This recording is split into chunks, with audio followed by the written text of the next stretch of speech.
Nuevos descubrimientos para los que disfrutamos de su viaje por el laberinto de la evolución, esa gran historia que es la vida, ¿no? En la clase anterior, que fue la 9ª de esta nueva temporada con el profesor Arzuaga, nos explicó la carrera entre los mamíferos y los dinosaurios, ¿no? Nos habló de los pericosaurios, ¿era? ¿Pericosaurios? Sí, ¿no? Pelicosaurios, vale. Sí. Ya me los que tenían una cresta. Exacto, una especie de reptiles o lagartos, sí, ¿no? Eran como lagartos en el sentido de que no tenían las extremidades verticalizadas, que se dice. O sea, que andaban como andan los lagartos, ¿no? Que tienen doblado el codo, vamos a decirlo. Vale. Y que serían un poco los predecesores más antiguos de los mamíferos, ¿no? Exactamente. Bueno, dejamos pendiente para hoy la lucha por la supervivencia entre dinosaurios y mamíferos. La verdad es que tengo ganas de escuchar esta clase del profesor Arzuaga. Pero antes me gustaría que nos contara lo de un hallazgo que ocurrió la semana pasada, porque siempre nos pasa que se va usted por la puerta y ese mismo día o horas más tarde hay un descubrimiento que implica la paleontología, profesor. Se descubrió, dicen, que la obra de arte más antigua de la humanidad es una escena de caza que por lo visto los expertos han datado está en una cueva de Indonesia hace 43.900 años. Es una cueva, está en un acantilado, ¿no?, de las Islas Célebes, en Sulawesi. Y quiero que me cuente usted por qué se cree que es la obra de arte más antigua de la humanidad y qué le parece las fechas, ¿no? Hace 43.900 años. Sí, como edad mínima, porque esa es la edad que tiene la roca, la costra de calcita que recubre la pintura. Es decir, que se formó, es un precipitado de carbonato cálcico que se formó sobre la pintura, con lo que la pintura tiene por fuerza que ser al menos un poco más antigua que la costra que se formó sobre ella. Por lo tanto, hace 43.000 años había humanos, suponemos que de nuestra especie, porque no se han encontrado restos humanos, pero que vivían allí en Indonesia, en Sulawesi, como se pronuncia, en Célebes, y a donde habían llegado navegando, porque no se ha podido nunca llegar de otra manera, y que pintaban escenas. Eso es muy importante porque es un arte figurativo, para empezar, naturalista, es decir, que se reconocen los animales que aparecen pintados en la roca. No son simplemente signos, sino que son figuras animales de búfalos, concretamente, y de jabalíes, una especie de jabalí, que aparecen perfectamente reconocibles y que además parecen formar escenas. O sea, es un arte narrativo, escenográfico, y se ve lo que parece una escena de una cacería, de un búfalo, de una nova, de un búfalo acuático de los que viven allí. Es decir, que tenemos la manifestación de arte figurativo. Puede haber signos o símbolos más antiguos, pero no animales retratados. Más respecto a Altamira, para situarnos. Bueno, Altamira tiene 14.000 años. 14.000, para que se hagan una idea de los oyentes. De 14.000 a casi 44.000 años. Sí, hay pinturas también muy bellas y muy naturalistas, es decir, que se reconoce perfectamente la figura y que es impresionante, de hace más de 30.000 años en Europa. Pero esto es más antiguo. Y además se ve, como digo, es el arte paleolítico, el arte rupestre europeo de la época de la glaciación, de la última glaciación, como Altamira, por ejemplo, no es un arte en el que se representen escenas, conjuntos, sino que son, aunque en una pared aparezcan muchos animales reproducidos, se han formado, son, cada uno de ellos tiene entidad propia, no hay que verlos como parte de un grupo, no forman un conjunto. Y aquí lo que tenemos es una escena de caza en el que un grupo aparentemente de cazadores con azagallas están cazando un búfalo. Y eso también es muy moderno en el arte rupestre, y también sorprende, ¿no? Pero lo que más sorprende es que el arte rupestre figurativo más antiguo del mundo no está en Europa, como se había pensado tradicionalmente, sino que está en los confines de Asia, en el Asia ya en Indonesia, ¿no? En el Asia insular. Y eso pues es algo que nunca habríamos pensado que se fuera a encontrar.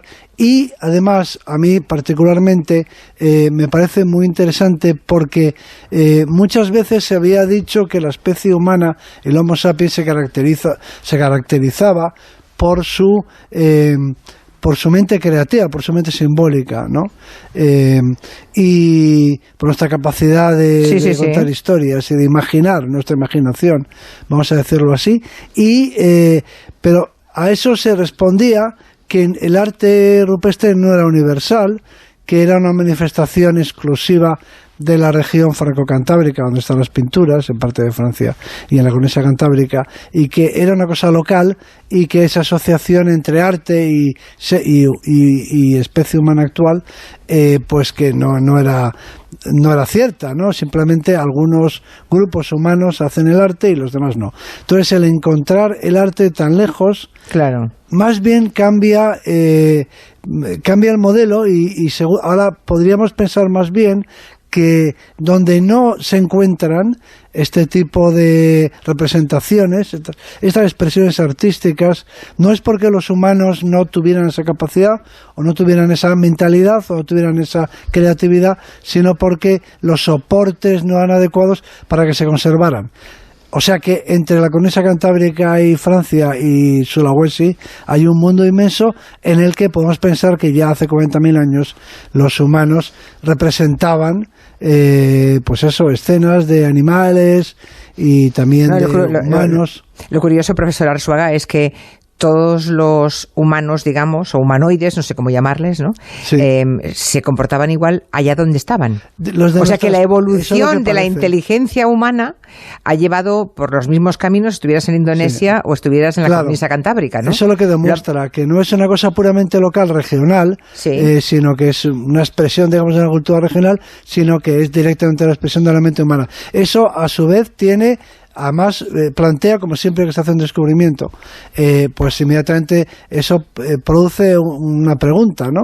Y es la de, bueno, pues si el arte desde hace 45.000 años se manifiesta, el arte naturalista, el arte figurativo, se encuentra seguramente en todo el mundo, todo el viejo mundo, claro, todavía no se había llegado a América. ¿Por qué si nuestra especie tiene una especie con nuestras características físicas y esqueléticas tiene pues por lo menos 150.000 años, cómo es que este arte no aparece hasta hace 40.000? Es que antes no... Y hay incluso autores que piensan que hicieron falta unas conexiones nerviosas que son posteriores incluso a la aparición de la especie, que no está asociado desde el principio. Es decir, nos faltan más de 100.000 años de gran arte, ¿no? Los primeros 100.000 años. Entonces cabe pensar que ¿por qué no hacían arte aquellos? Y luego de pronto se produce esta explosión. Bueno, si aplico lo mismo que usted me enseñó aquí una vez cuando yo le pregunté cómo es que los incas, un pueblo tan avanzado en arquitectura, en ingeniería, en cálculos de construcciones complejísimas en lugares como los Andes, nada menos, ¿no? Le pregunté cómo es que eran ágrafos, ¿por qué no sabían? No dejaron ni una sola frase escrita. Usted me contestó, les faltaban 100 años. A eso le faltaban poco, pero aquí es más bien aquí es al revés. O sea, lo que nos falta es el arte. Si la especie humana es reconocible por sus huesos desde hace 150.000 años... ¿Dónde está el arte de hace 150.000 años? No, entre hace 150.000 y hace 50.000. Nos falta 100.000 años de arte. Se han encontrado algunos objetos que parecen pues haber sido grabados, en fin, pero nada comparable con esto, ¿no? Entonces nos faltan 100.000 años y eso plantea si este tipo de creatividad o de expresividad o de...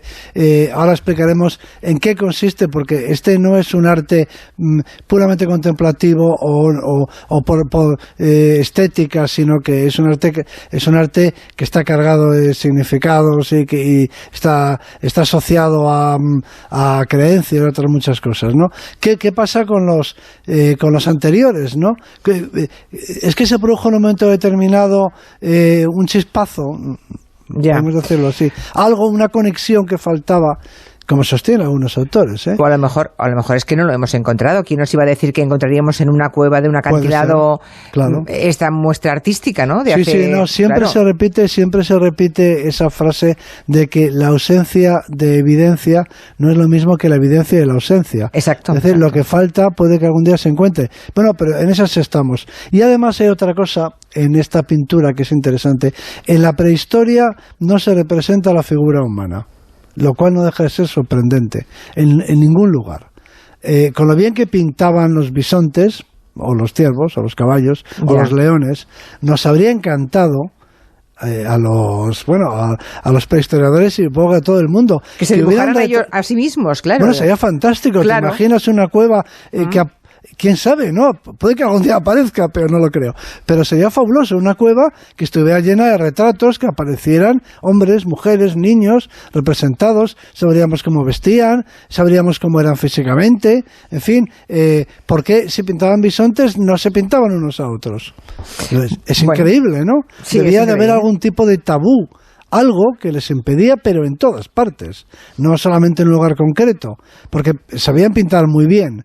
Y sin embargo, cuando aparece una figura humana, es una figura humana deforme. Se ve claramente que no quieren ser detallistas, que no quieren ser explícitos. Aparecen figuras humanas, pero son raras. No son fácilmente, se reconocen porque son bípedas, no se reconocen fácilmente. Y en este caso, en esta pintura de Sulawesi, pasa lo mismo. Las figuras humanas tienen una forma medio animal, medio humana.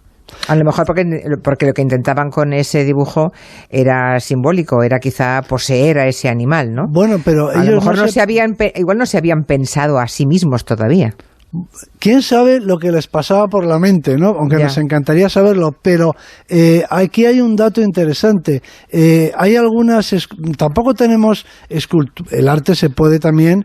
el arte puede ser escultórico, pueden ser estatuas, estatuillas, ¿no? Objetos tallados, igual que pinturas. Bueno, pues tenemos una escultura de 30 centímetros, tallada en marfil, europea, que viene de Alemania, que tiene más de 30.000 años, en la que aparece, es una escultura que representa un hombre, o más bien una mujer león. Es medio león, medio humano, esa representación. Claro, eso es un nivel de complejidad enorme, porque estamos asistiendo a la representación de algo que ya no existe. O sea, realmente algo que no es real.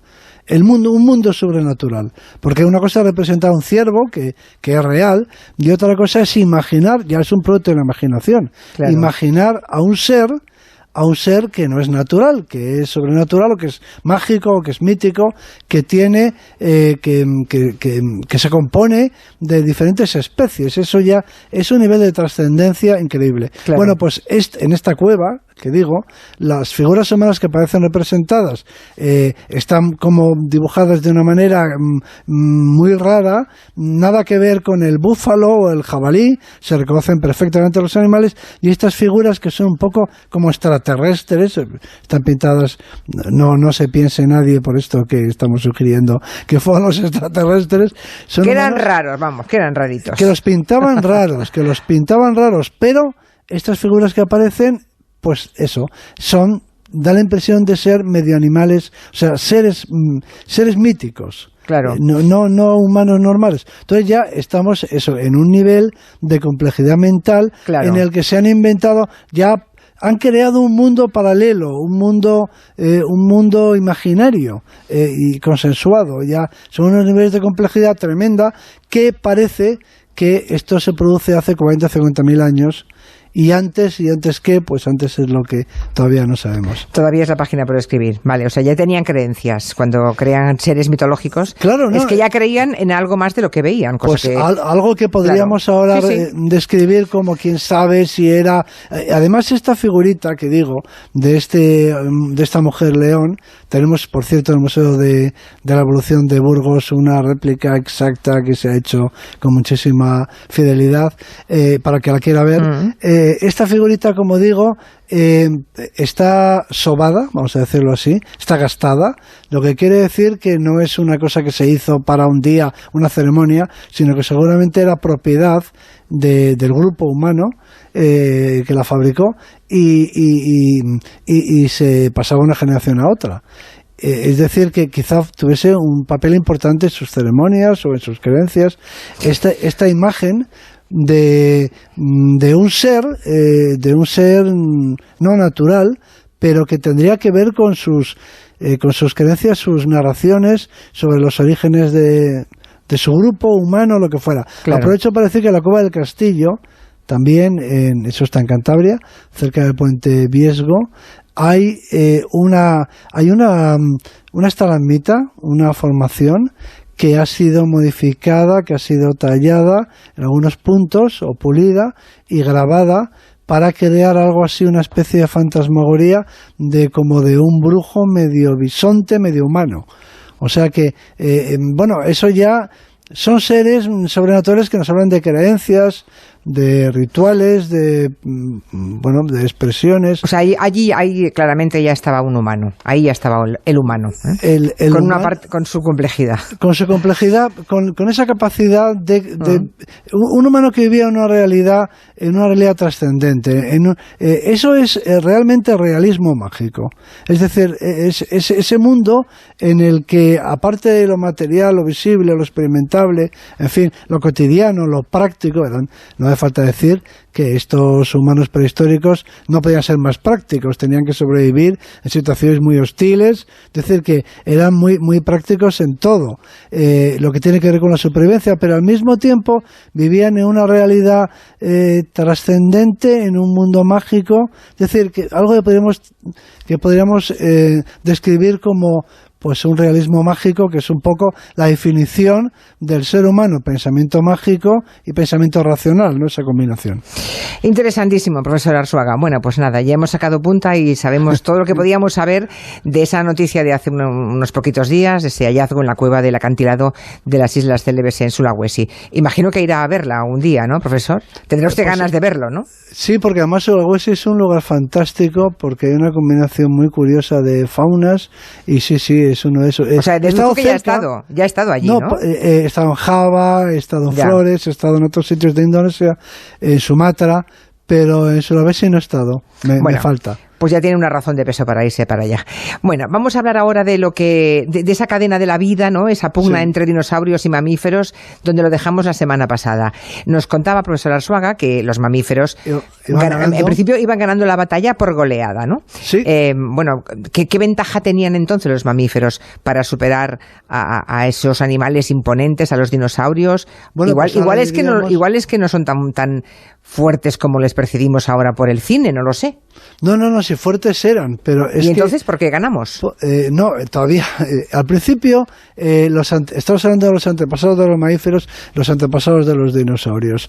Iban ganando los antepasados de los mamíferos hasta que superaban varias crisis ambientales, en eso no vamos a entrar, pero... Y luego se fueron pareciendo cada vez más a los mamíferos actuales. Antes he comentado que los pelicosaurios, aquellos se les llama reptiles mamíferoides, ¿no? Porque todavía tienen mucho aspecto de marfil. Cuando caminaban, pues no levantaban el tronco, como sucede con los lagartos, y no tenían las extremidades, las cuatro patas verticales, rectas, sino que caminaban doblando los codos y las rodillas, en fin, ese tipo y moviendo un lado y otro.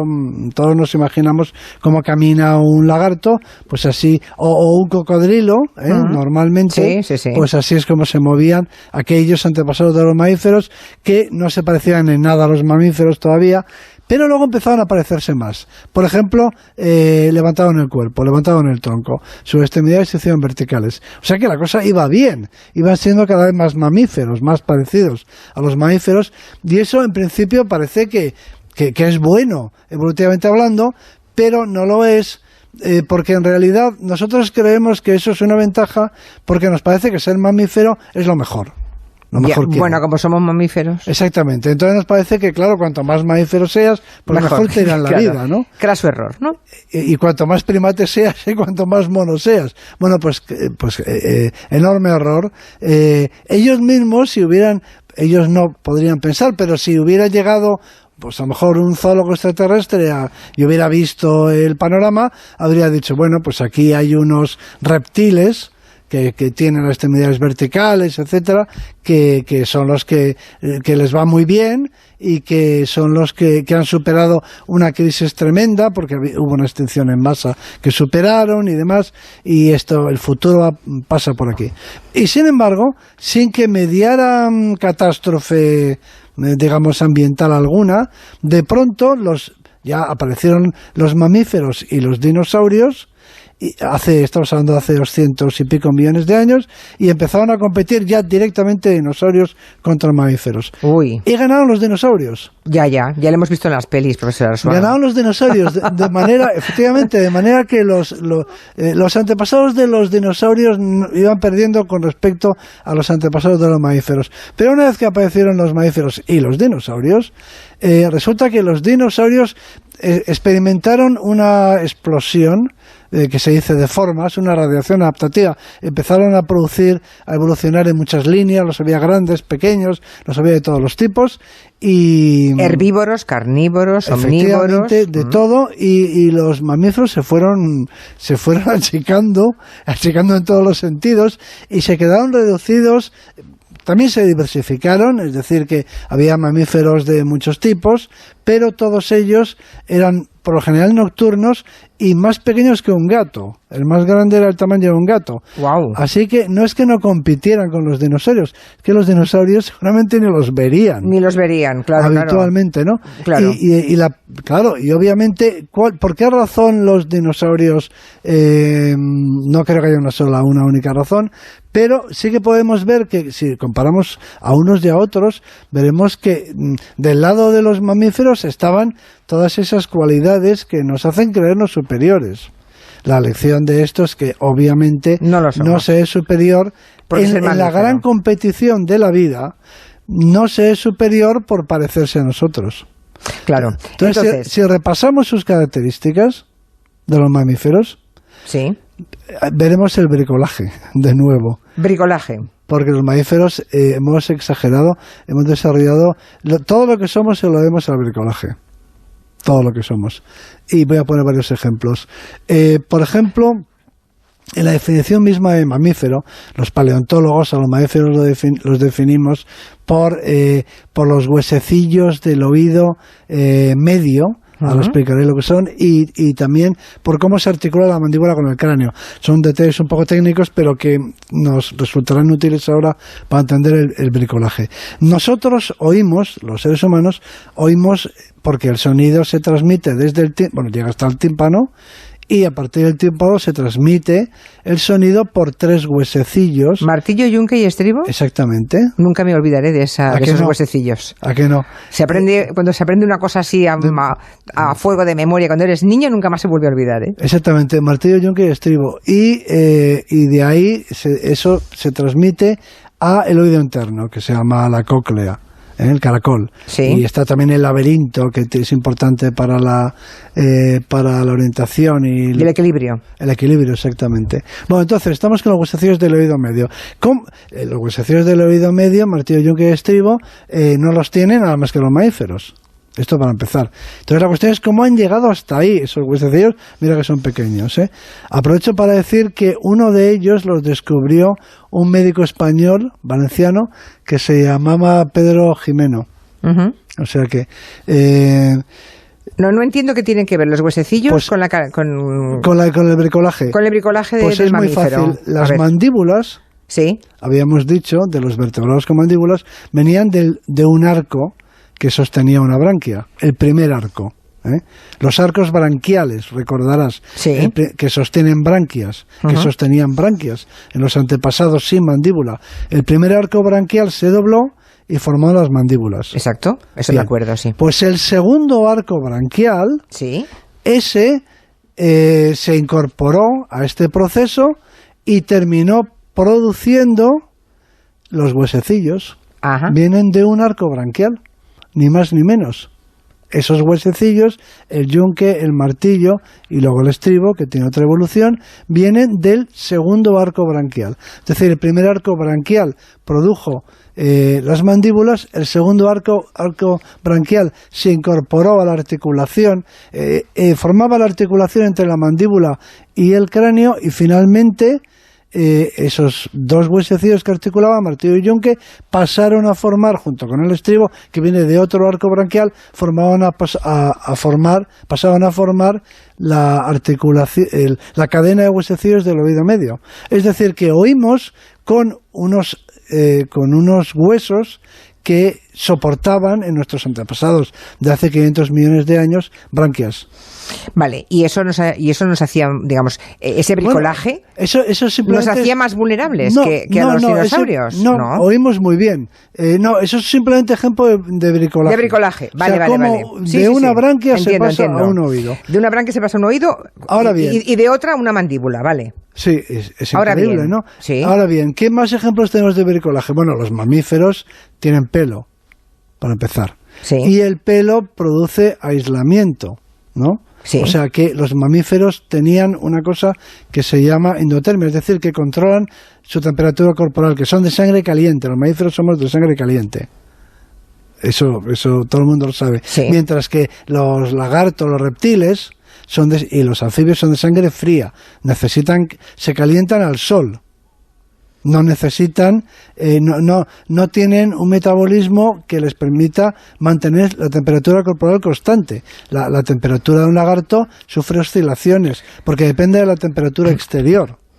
Nosotros los mamíferos tenemos una temperatura corporal controlada. ¿De acuerdo? Esto parece estupendo, pero ya se ve que no era tan estupendo. Quizá era estupendo porque eran nocturnos, pero no era tan estupendo porque eso no nos confirió una gran ventaja. Pero eso es el resultado, entre otras cosas, de que tenían pelo. El pelo es otro invento de la evolución. Uh-huh. El pelo es una cosa que no existía en nuestros antepasados. Y me acuerdo también del sudor, ¿no? El sudor es importante. Importantísimo, me acuerdo de la clase que nos dio usted hace unos cuantos meses. Y ahora va a volver a ser importante porque los mamíferos alimentamos a nuestras crías con leche. Es decir, que tenemos glándulas mamarias que producen leche. Y la pregunta es, ¿de dónde salen esas glándulas mamarias que no tienen los reptiles? Pues esas glándulas mamarias son glándulas sudoríparas transformadas. Es decir, que aquí el bricolaje ha producido unos huesecillos para oír, pelo para aislar el cuerpo y mantener la temperatura constante, aislándolo del frío exterior. Sí. Y con unas glándulas que producen sudor, que aprenden a fabricar leche. Pueden producir leche. Sudoríparas o sebáceas, pero bueno, en todo caso, unas glándulas que segregan productos pasan a producir leche para alimentar a las crías. Y luego ya por último, algunos mamíferos, hay mamíferos todavía, como el ornitorrinco y otro, que se llama equidna, que viven en Australia y Nueva Zelanda, en fin, hay unos mamíferos aún que ponen huevos, pero son los menos. El resto de los mamíferos, pues se desarrolla la cría en el cuerpo de la madre y es alimentada por la placenta, que es otro invento, otro caso de bricolaje, porque la placenta es el famoso huevo amniota que ha sido modificado. Algunas de las membranas del huevo amniota han sido modificadas para producir la placenta. Es decir, que por bricolaje pasamos de un reptil poniéndole pelo, para empezar, que son cambios que se producen en la piel, creando o fabricando unas glándulas mamarias a partir de glándulas que producían sudor o cualquier otra cosa, y finalmente modificando algunas de las membranas del huevo para producir una placenta. Impresionante, profesor Arzuaga. Pero no por eso eran mejores. No, o sea, nos ha contado... Luego, y ha faltado una cosa, y luego su cerebro. Y luego el cerebro. Que también creció, pero no por eso, no por ser endotermos, no por tener leche, no por tener placenta, no por tener un cerebro grande, se imponían a los dinosaurios. Es más, los dinosaurios eran dominantes. Estaban ganando. Salíamos... Y los mamíferos sobrevivían de noche y escondidos. Y pequeños, más pequeños que un gato. Fíjense. Y todo esto cambia... Con el meteorito. Con el meteorito. Llega un meteorito y dice el profesor Arzuaga, y lo dejamos para la próxima clase, que deberían quejarse los dinosaurios al árbitro, porque cuando iban ganando por goleada, va y el meteorito acaba con ellos. Les cambia las reglas del juego. Exacto, y de pronto los mamíferos empiezan a hacer grandes. Pues sí. Bueno, pues ahí lo dejamos, profesor Arzuaga. Muy bien. Le deseo una feliz Navidad. Ahí lo dejamos, ¿eh? Sí. Y lo reemprenderemos en este hilo maravilloso que acaba usted de dejarnos en el aire a partir del 13 de enero, ¿no? Que es el primer lunes después de las vacaciones. Sí. Profesor, feliz Muy Navidad. bien, pues, feliz Navidad a todos. Gracias.